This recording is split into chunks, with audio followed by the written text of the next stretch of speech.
오늘은 민수기 35장 9절부터 21절까지입니다. 구약성경 256쪽에 있습니다. 민수기 35장 9절부터 21절까지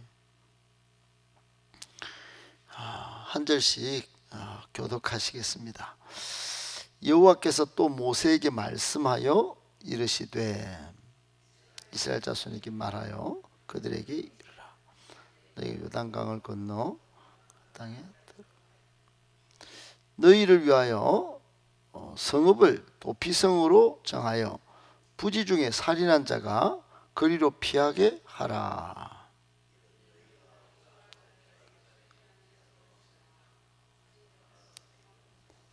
판결을 받기까지 죽지 않게 하기 위함이니라. 너희가 줄 성읍 중에 6을 도피성이 되게 하되,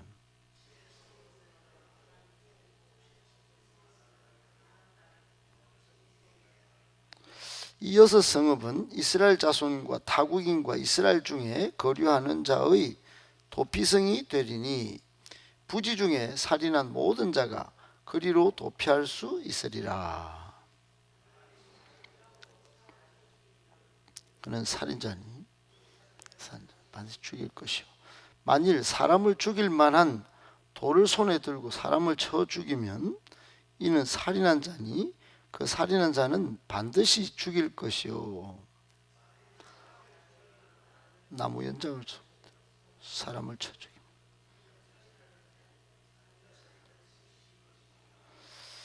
피를 보복하는 자는 그 살인한 자를 자신이 죽일 것이니 그를 만나면 죽일 것이요, 밀쳐줘 기회를 엿보아 무엇을 던져. 21절 같이 읽겠습니다. 아기를 가지고 손으로 쳐 죽이면 그 친자는 반드시 죽일 것이니 이는 살인하였음이라. 피를 보복하는 자는 살인자를 만나면 죽일 것이니라. 아멘. 할렐루야.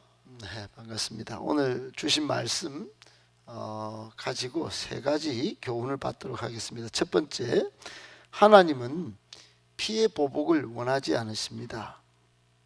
하나님은 피해 보복을 원하지 않습니다.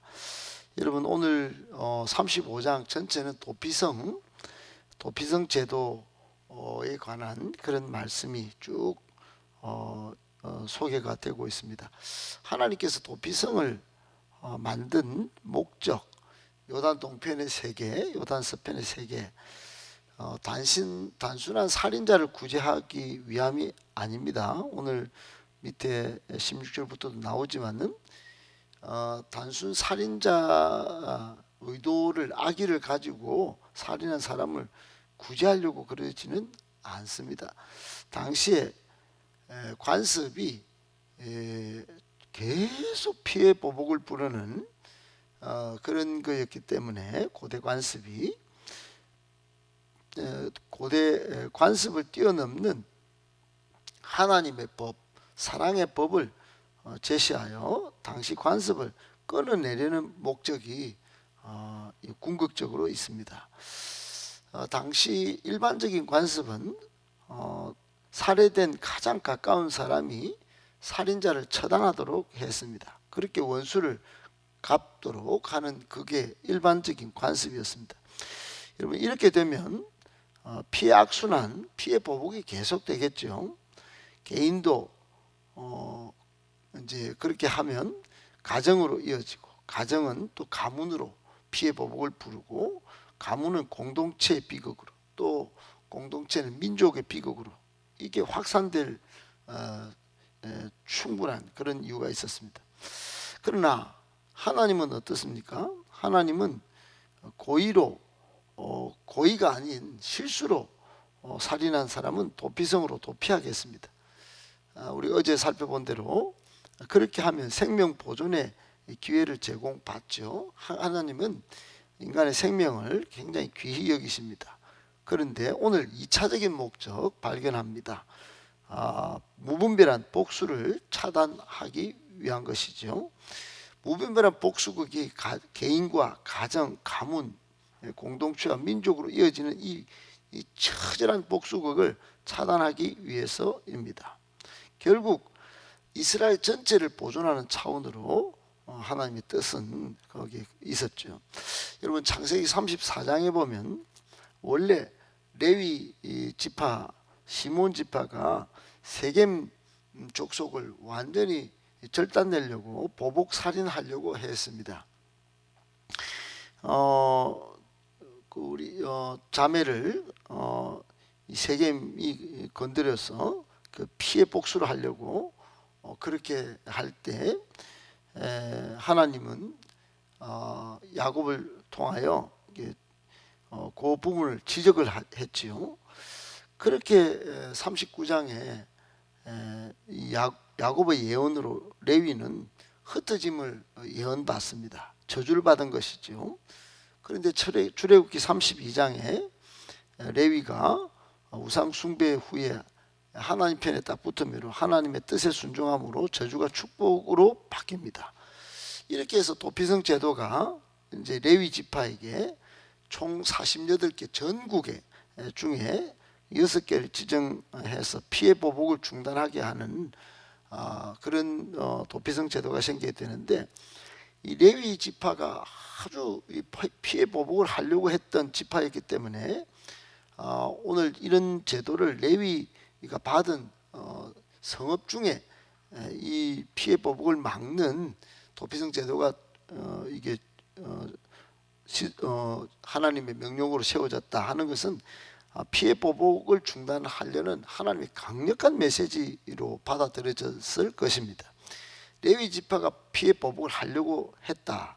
그런데 용서와 화해만이 평화의 길이다 하는 것들을 레위 지파가 가지고 있는 성읍 가운데 세움으로써 강력한 메시지가 되었을 것입니다. 이것은 오늘날 우리에게도 그대로 적용됩니다. 하나님은 피해 보복을 원하지 않습니다. 오히려 원수를 대적을 위하여 기도하고 하나님께 그것을 맡기도록 하나님이 하셨습니다. 꼭 기억하시고 용서와 화해로 평화의 길로 나서는 크리스천으로 성도로 살아갈 수 있기를 예수님의 이름으로 축복합니다.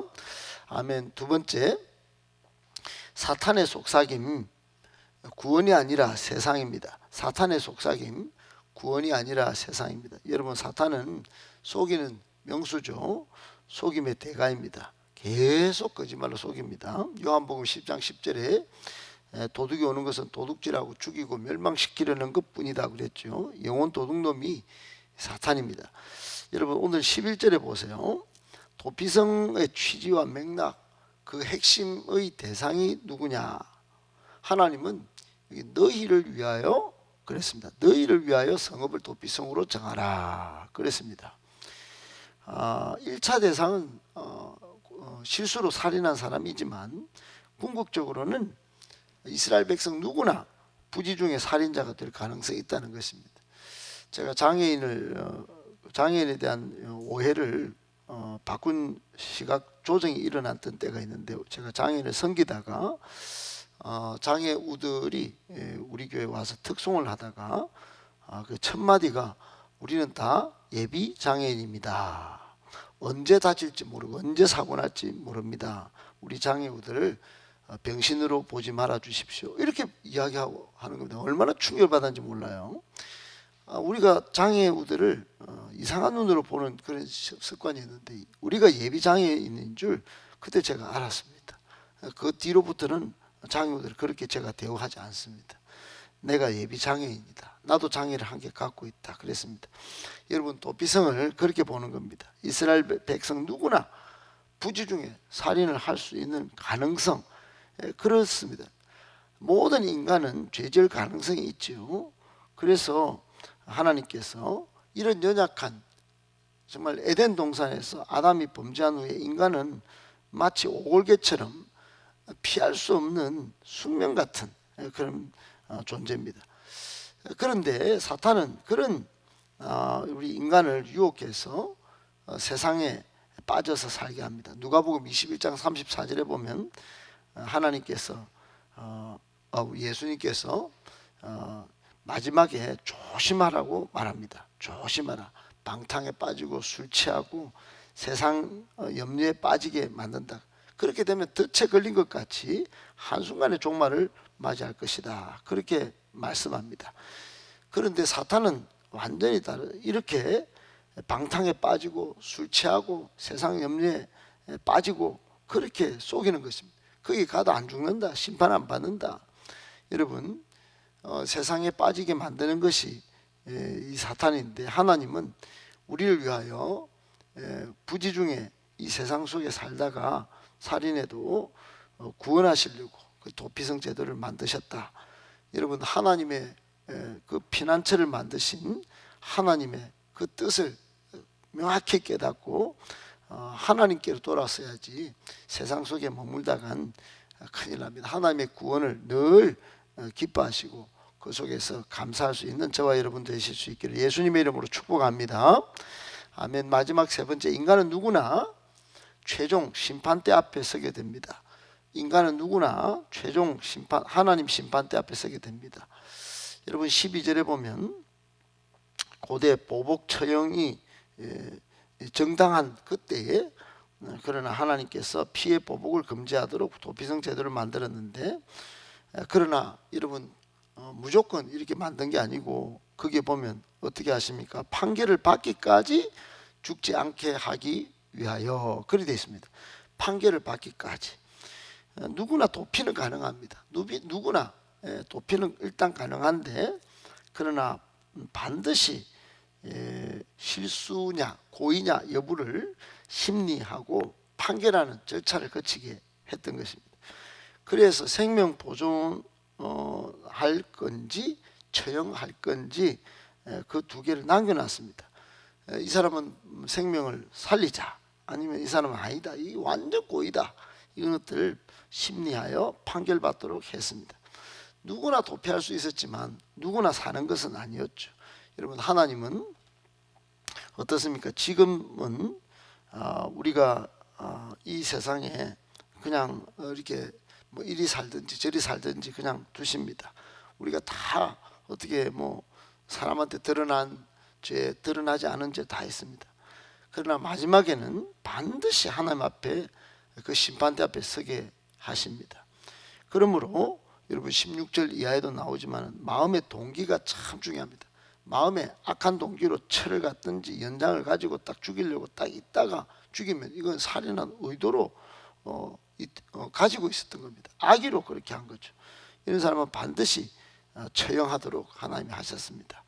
사랑하는 여러분, 인간은 누구나 마지막에 최종 하나님의 심판대 앞에 서게 된다는 이 사실 앞에 반드시 선한 동기를 가지고 사람을 대하고 또 우리 사회 공동체를 정말 화해와 용서가 있는 사랑의 공동체로 만들어갈 이유가 우리에게 있는 것입니다. 꼭 기억하고 그런 경각심을 갖고 하루하루 사랑으로 살아가시는 저와 여러분들 되실 수 있기를 예수님의 이름으로 축복합니다.